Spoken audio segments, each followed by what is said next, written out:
Diduga tidak bisa berenang, seorang pelajar bernama Nur Faizin di Tuban, Jawa Timur, meninggal dunia tenggelam di Sungai Sembungin, Desa Sidomulyo, Kecamatan Bancar. Usai pencarian lebih dari 12 jam, petugas BPBD Tuban baru menemukan jenazah korban tersangkut bebatuan sungai pada kedalaman 3 meter. Pencarian membutuhkan waktu lama karena kendala derasnya sungai serta dasar sungai yang penuh bebatuan. Karena lokasi dalam atau ada batu yang agak menjorok, itu dimungkinkan kalau pencarian dilakukan dengan penyelaman. Oh, itu jadi, kedalaman berapa meter, Pak? Itu sekitar, informasi dari teman-teman tadi, sekitar 3 meter lebih. 3 meter lebih. Ya. Korban ditemukan di titik tenggelam atau di mana, Pak? Ya, di dekat titik tenggelam tadi, di dekat titik tenggelam ditemukan oleh rekan-rekan penyelam tadi. Sabtu siang lalu, korban bersama 4 temannya berenang di sungai usai pulang sekolah. Korban terseret derasnya arus sesaat menceburkan diri ke sungai. Untuk keperluan visum, jenazah korban dibawa ke Puskesmas Tambak Boyo, Kabupaten Tuban. Dari Tuban, Jawa Timur, Hartono, TV One mengabarkan.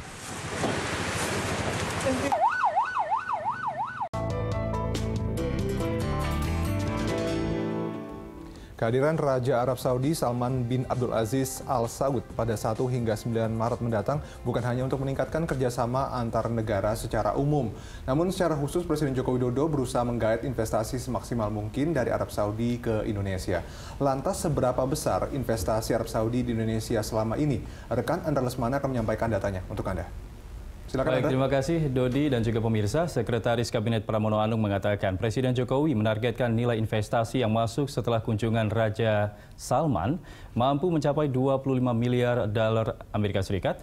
Target tersebut sangat optimistis dan fantastis. Lalu seberapa besar sebenarnya investasi Arab Saudi di Indonesia selama ini? Kita akan lihat datanya. Ya, ini dia realisasi investasi Arab Saudi di Indonesia dari tahun 2010 hingga 2015. Nilai investasi sebesar 34 juta US dollar atau 0,02%.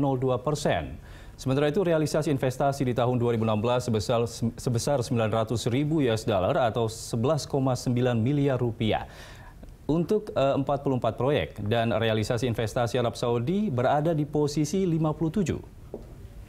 Selanjutnya kita akan melihat total investasi perdagangan Republik Indonesia dengan Arab Saudi di tahun 2015 yaitu sebesar 5,48 miliar US dollar. Sementara itu ekspor Indonesia 2,06 miliar US dollar, impor Indonesia 3,42 miliar US dollar. Neraca perdagangan Indonesia di bulan Oktober tahun 2016 yaitu defisit sebesar 1,15 miliar US dollar. Ya, sementara itu Dirjen Perdagangan Luar Negeri Kementerian Perdagangan Olke Nurwan mengungkapkan selama ini mekanisme ekspor dari Indonesia ke Arab Saudi cukup sulit. Arab Saudi menerapkan aturan pengetatan barang impor yang berasal dari negara lain. Lalu berapa besar perdagangan non-migas Indonesia Arab Saudi? Kita akan simak datanya. Ini dia perdagangan non-migas antara Indonesia dan juga Arab Saudi di tahun 2011 hingga 2015 rata-rata 3,89% per tahun. Sementara itu nilai ekspor non-migas sebesar 1,83 miliar US dollar per tahun. Impor non-migas 921,23 juta US dollar per tahun, dan raca perdagangan non-migas 2015 kedua negara surplus 29,84%. Selanjutnya, untuk produk ekspor utama Republik Indonesia ke Arab Saudi di tahun 2015 yaitu kendaraan bermotor, minyak kelapa sawit, tuna, karet dan produk karet, plywood, kertas dan produk kertas, bubur kertas, arang kayu, dan tekstil, serta produk tekstil. Ya, demikian dari informasi yang bisa saya sampaikan kembali ke Anda. Terima kasih Andra. Dari laporan BKPM, negara Timur Tengah seperti Arab Saudi selama ini memang masih berada di jajaran papan tengah daftar peringkat negara yang menanamkan modalnya di Indonesia. Posisinya masih kalah dibandingkan dengan negara Timur Tengah lainnya. Nah, bisakah dijelaskan ada di posisi berapa Arab Saudi dalam investasi di Indonesia? Silakan Andra. Baik, terima kasih Dodi dan juga pemirsa. Ini Arab Saudi berada di posisi ke-57 di bawah Afrika Selatan. Investasinya mencapai 1 juta dolar Amerika untuk 8 proyek. Nah, angka ini juga jauh dibandingkan realisasi investasi dari negara Timur Tengah lainnya seperti Kuwait yang mencapai 3,6 juta dolar Amerika. Dan berikut kita akan perbandingkan ini investasi negara Timur Tengah di Indonesia. Ya, investasi negara Timur Tengah di Indonesia di peringkat pertama ada Iran, atau di peringkat 33 ada Iran, kemudian dengan realisasi investasi sebesar 14,3 juta dolar Amerika di 16 proyek. Selanjutnya Afghanistan dengan peringkat 35, realisasi investasinya sebesar 12,3 juta dolar Amerika dengan 40 proyek. Selanjutnya Pakistan di peringkat 39 dengan realisasi investasi 4,8 juta dolar Amerika dengan 37 proyek. Di peringkat 42 ada Kuwait dengan realisasi investasi 3,6 juta dolar Amerika dengan 9 proyek. Kemudian Turki di peringkat 43 dengan realisasi investasi 2,7 juta dolar Amerika dengan 61 proyek. Dan Irak di peringkat 44 dengan realisasi investasi 2,7 juta dolar Amerika di 13 proyek.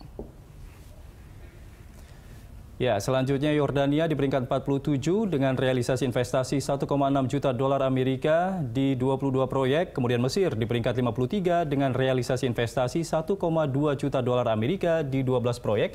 Dan terakhir ini Arab Saudi di peringkat 57 dengan realisasi investasi 0,9 juta dolar Amerika di 44 proyek.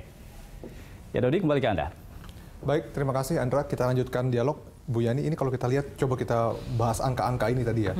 Trennya sendiri sebetulnya agak menurun ya. Dari 2010 sampai 2015 ada nilai investasinya 34 juta. Artinya rata-rata kalau kita rata-ratakan per tahun mungkin 6,8. Tapi justru tahun 2016 itu sangat rendah, bahkan di bawah 1.900.000. Ya.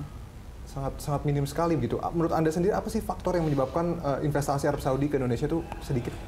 Ya, saya kira selama ini hubungan kita dengan Arab Saudi kita kurang fokus sama ekonomi ya. Jadi kalau kita bicara misalnya gini, kalau kita bicara sama Arab Saudi identik dengan TKW, nggak jauh-jauh haji, umroh. Kemudian protes kita selalu minta kuota haji. Padahal di atas itu punya potensi-potensi dagang tuh luar biasa. Nah, kita selama ini kurang fokus ke situ. Kenapa? Gitu loh. Ya, saya nggak tahu juga ya kalau ditanya kenapa. Tapi bisa jadi karena begini, ini kan kalau yang namanya investasi atau hubungan dagang harus datang dari dua belah pihak gitu loh. Baik dari Arab Saudinya atau dari pemerintah Indonesianya. Nah, kalau misalnya Arab Saudinya kurang paham, kurang tahu, dan kita persoalan sekarang gini, siapa yang lebih butuh? Yang lebih butuh kan kita, investasi gitu loh. Dan kita punya banyak penduduk, kita punya banyak resources gitu dibanding daripada Arab Saudi. Nah, kalau kita yang lebih butuh harusnya kita yang lebih proaktif. Misalnya kita bayangkan, kita bandingkan aja kita dengan Malaysia. Kenapa Arab Saudi lebih banyak berinvestasi misalnya di sektor industri halal, lebih percaya kepada Malaysia, sehingga untuk halal tuh kiblatnya kami ke Malaysia. Halal dari Indonesia itu nggak berlaku kalau tidak dapat sertifikasi dari Malaysia. Kemudian untuk sektor keuangan, kenapa sektor keuangan syariah gitu loh lebih berkembang di Malaysia daripada di Indonesia? Padahal negaranya lebih kecil dan lebih berkembang. Mohon maaf, Inggris yang non-Islamic country soal syariahnya jauh lebih berkembang. Bahkan Singapura lebih berkembang daripada Indonesia. Ini kan aneh gitu loh. Harusnya kita yang butuh, kita yang aware terhadap itu. Lalu kalau kita sudah sadar, kitanya yang kurang proaktif misalnya, lalu apa yang kita bisa lakukan?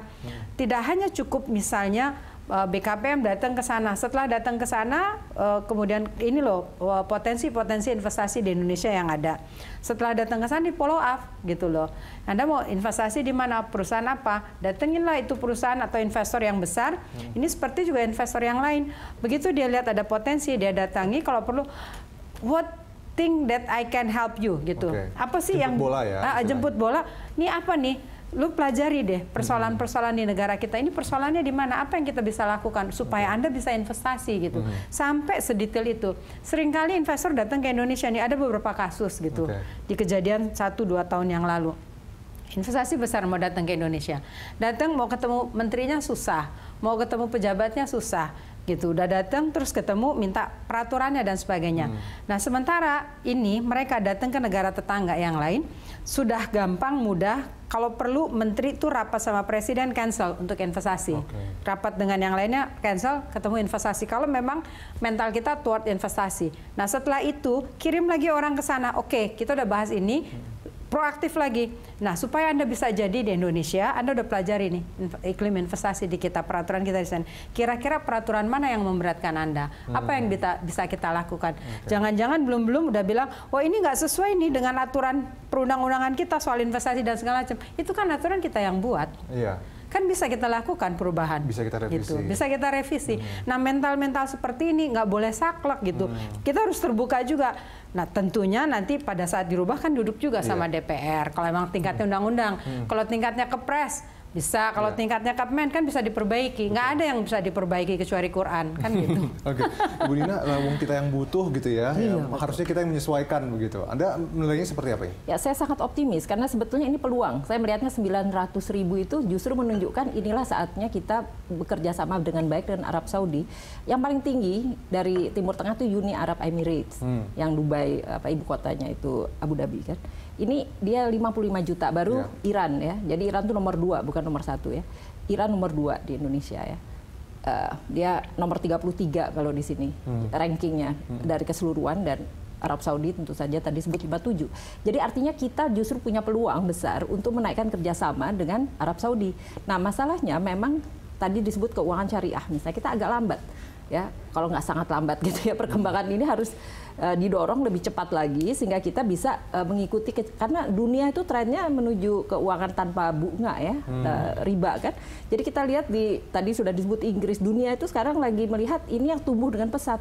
Kalau yang pakai bunga stuck dia karena kan terikat gitu ya. Jadi saya melihatnya ini melihat bahwa inilah yang kita harus kerja keras, karena kan aturan-aturannya mungkin kita tadi sudah disebutkan sertifikasi, itu adalah hal-hal teknis yang harus diselesaikan dengan cepat di Indonesia. Nah, pemasarannya saya yakin demand tuh ada, cuman kita tidak siap dengan sifat-sifat teknis tadi gitu ya. Jadi contohnya seperti pembayaran di kantor-kantor pemerintah itu semua masih sistem konvensional. Jadi uang ada nih, uang ada, tapi kita harus bisa menyambut dengan sistem yang sama. Ya, nah, yang penting juga tadi disebut bukan hanya keuangan ya, kalau keuangan itu kan ada hal-hal yang harus teknis kita bereskan. Yang saya melihat jelas tambang, minyak. Saya kemarin barusan kembali dari sana karena saya umroh ya bulan Januari itu, tapi saya dapat masukan baik sekali bahwa itu universitas Arab Saudi itu yang tinggi itu adalah King Saud, itu anak-anak Indonesia banyak di sana dan dia bekerja, dia dikasih beasiswa gratis, saya bisa sampai doktor, dan dia bekerja lalu untuk Aramco. Jadi sebetulnya kita sudah banyak sekali pekerja Indonesia yang profesional, bukan yang hanya TKI tadi yang sifatnya unskilled. Ini yang pada level PhD, master, S1, S2, S3 itu sudah bekerja di perusahaan-perusahaan Arab Saudi tadi, yang memang dia cetak dengan beasiswa, dan akibatnya kita punya kerjasama yang sifat budayanya lebih erat kan. Gitu. Dan mereka juga, misalnya kalau kita tadi disebut haji umroh itu di hotel-hotel mereka banyak sekali orang Indonesia yang profesional juga. Karena kan nggak boleh di Mekah dengan Madinah itu di Mekah khususnya itu kan yang agama lain ada di sana gitu. Jadi biasanya kita bersaing dengan Filipina ya karena bahasa Inggris itu, tapi kita yakin di sana bahasa Inggris mereka juga bagus. Gitu. Jadi di hotel-hotel bintang 5 kami di sana itu kita lihat bagus-bagus saja orang Indonesia bekerja pada level profesional, manajer dan seterusnya gitu. Jadi ini area yang kita bisa percepat. Masih banyak. Ya, jadi angka 900.000 itu justru peluang. Jangan dilihat kok hanya 900. Minim ya. Ya, gitu ya. Justru ini saatnya kita naikkan jadi 25 miliar. Cuma cepat nggak gitu ya, cepat realisasinya karena kan ya uangnya ada tapi nggak siap kan butuh susah. Kerja keras. Ya karena itu memang dari pengusaha dan dari pemerintah harus bisa membuat paket-paket yang menarik. Kan ini pangerannya datang banyak sekali gitu, dan jadi keseluruhan harta dari para pangeran dengan kerajaan itu mengalahkan Bill Gates sebetulnya angkanya. Jadi orang terkayanya memang Bill Gates kan di dunia, tapi kalau di jumlah seluruh raja dengan pangeran itu jumlah kayanya jauh. Jadi artinya mereka mau naruh uang. Selama ini jatuhnya ke negara seperti Malaysia dan Amerika juga mereka naruh. Gimana caranya untuk memindahkan ke Indonesia itu kan kita bahas nanti di segmen berikutnya, pemirsa tetaplah bersama kami.